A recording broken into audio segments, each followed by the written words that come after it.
안녕하세요. 최태웅입니다. 오늘이 2020년의 마지막 날인데요. 날씨도 너무 춥고 코로나도 여전히 난리인데 다들 따뜻한 물 많이 드시고 차분하게 정신없던 2020년 마무리 잘 하셨으면 좋겠습니다.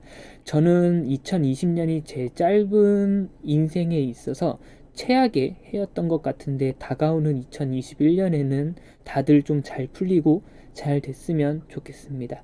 어쨌든 오늘은 최근 상승세가 뚜렷했던 신성 델타테크 종목에 대해서 확인해 보겠습니다. 신성 델타테크는 2020년의 마지막 증시 개장날 상한가를 기록하면서 2020년을 마감했습니다.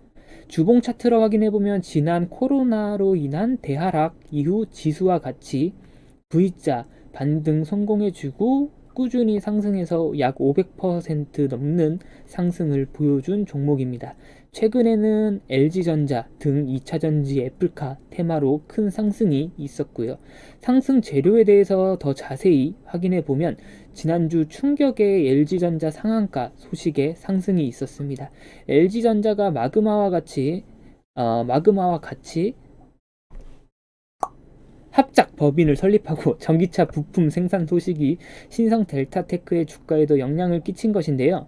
그리고 여기에 더해서 이제 LG가 인도네시아와 10조 규모 MOU를 체결한 소식에 12월 30일에는 상한가를 기록했습니다. 사실 MOU가 이제 큰 의미가 없다는 것을 이제는 많은 분들이 알고 계신 것 같긴 한데 기업 실적과 밀접한 상관관계가 없다 일 뿐이지 단기간의 주가에는 큰 영향을 주는 게 양해각서 MOU니까 주가와는 상관관계가 있다고 볼 수 있습니다. 단기적으로는 말이죠. LG와 밀접한 관계가 있는 신성 델타테크는 이런 재료들을 등에 업고 큰 상승을 했고 구봉상 대표가 최대 주주로 있는 신성 델타테크이기에 의미는 더 크다고 볼 수 있습니다. 시가총액은 상한가를 기록해서 약 3천억 조금 안 되는 수준이고요. 신성 델타테크 사업 보고서 확인해 보면 크게 세 가지 사업 부문으로 나눌 수 있고 주요 고객사 확인해 보면 전부 LG인 것을 확인할 수 있습니다. 그리고 LG화학과는 차세대 먹거리인 2차 전지 시장을 위해서 폴란드에 법인을 설립한 상황입니다. 연간 재무제표 확인해 보면 지난해 매출액은 4천억, 4,500억 수준이고 부품 회사답게 영업이익률이 우수하지는 않습니다. 3% 그리고 높아봤자 5% 수준을 기록했습니다. 다만 안정적인 전방 산업이 있고 대기업인 LG가 버티고 있기 때문에 꾸준한 현금 창출은 가능한 비즈니스 모델을 가지고 있는 신성 델타테크입니다. 투자활동 현금 흐름에서 보듯이 합작 법인 설립, 생산 공장을 위한 토지 매입, 그리고 설립 등이 이루어지고 있어서 투자활동 현금 흐름에서도 좀 좋은 시그널이 나오고 있고요. 부채 비율은 160%인데 얼마나 높은 상황인 건지는 뒤에서 더 자세히 확인해 보겠습니다. 사업 부문별 매출 확인해 보면 사실 최근은 2차 배터리 재료로 상승한 것 치고는 2차 배터리 쪽 사업의 규모는 약 15% 수준으로 작은 편입니다. 매출 규모가 커지고 있으며 시장성이 밝습니다만 아직 시장 파이를 많이는 먹지는 못했고요. 50%가 넘게 백색 가전에서 발생되고 있습니다. 사형 산업이다 뭐다 하는 백색 가전에서 대부분의 매출이 발생되고 있으니까 당연히 영업이익률이 안 좋을 수밖에 없었고 거기다 더해서 부품 산업이다 보니까 영업이익률은 더 쪼그라들 수밖에 없습니다. 최근에는 뭐 프리미엄 세탁기다 프리미엄 청소기다 해서 백색 가전도 뭐 다르다 하는데 백색 가전은 어디까지나 백색 가전일 뿐입니다.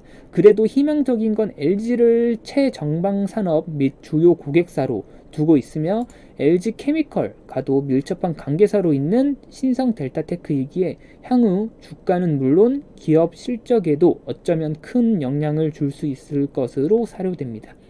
앞서 같이 확인해본 신성 델타테크의 비즈니스 모델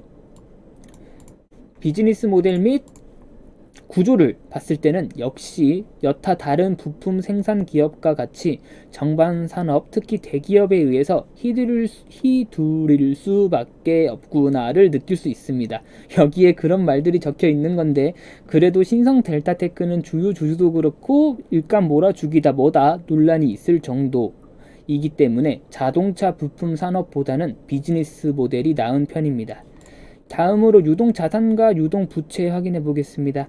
유동자산은 1,800억 수준이고 현금성 자산으로 약 200억 보유하고 있습니다.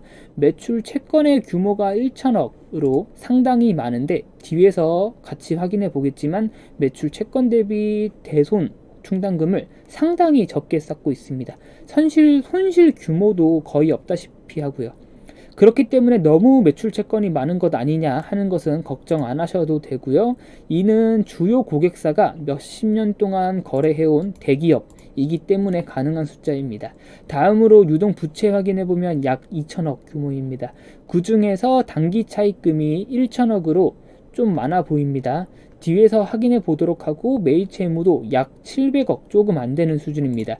매입 채무가 680억 수준으로 좀 많은데 부품 산업에 있어 매입 채무가 많다는 건 그래도 플러스 시그널로 받아들이셔도 됩니다.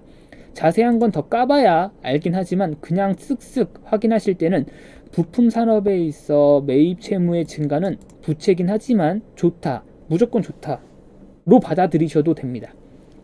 앞에서 말씀드린 대손충당금 항목인데 매출 채권이 1천억 규모인데 기초 대손충당금은 고작 뭐 이것저것 합쳐봤자 10억도 안 됩니다.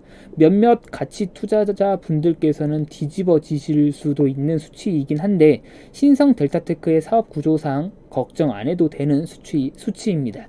단기 차입금 확인해 보겠습니다. 거의 다 은행권 대출이고 확인해 봤을 때 만기 연장이 쉬운 성격의 단기 차입금이었습니다. 그래서 당장의 상한 걱정은 없습니다만 부채가 다소 많아 보이긴 합니다. 마지막으로 지난 12월 30일 수급 확인해 보겠습니다. 저는 이 외국인 매수는 전혀 신경 쓰지 않고 기간 수급도 확인만 하는 정도인데 신성 델타테크의 경우에는 그래도 투신이 지난 12월 30일에는 조금 세게 들어와줘서 의미가 있다라고 볼 수 있습니다. 어쨌든 LG전자와 마그마의 합작법인 설립, 그에 더해서 인도네시아와 LG가 약 10조 규모의 MOU 체결 등등 좋은 재료를 등에 업고 상승 중인 신성 델타테크입니다. 애플의 전기차 애플카 테마가 2020년 12월 테마주를 꽉 채운 것 같은데 부정적인 시선도 많고 긍정적인 시선도 많습니다만 애플카가 성공한다 어쩐다를 떠나서 이런 테마를 한 번쯤 찍어 먹고 나오는 것도 나쁘진 않은 것 같습니다. 이상이고요. 2020년 고생 많으셨고 2021년에 또 뵙도록 하겠습니다. 감사합니다. 또 올게요.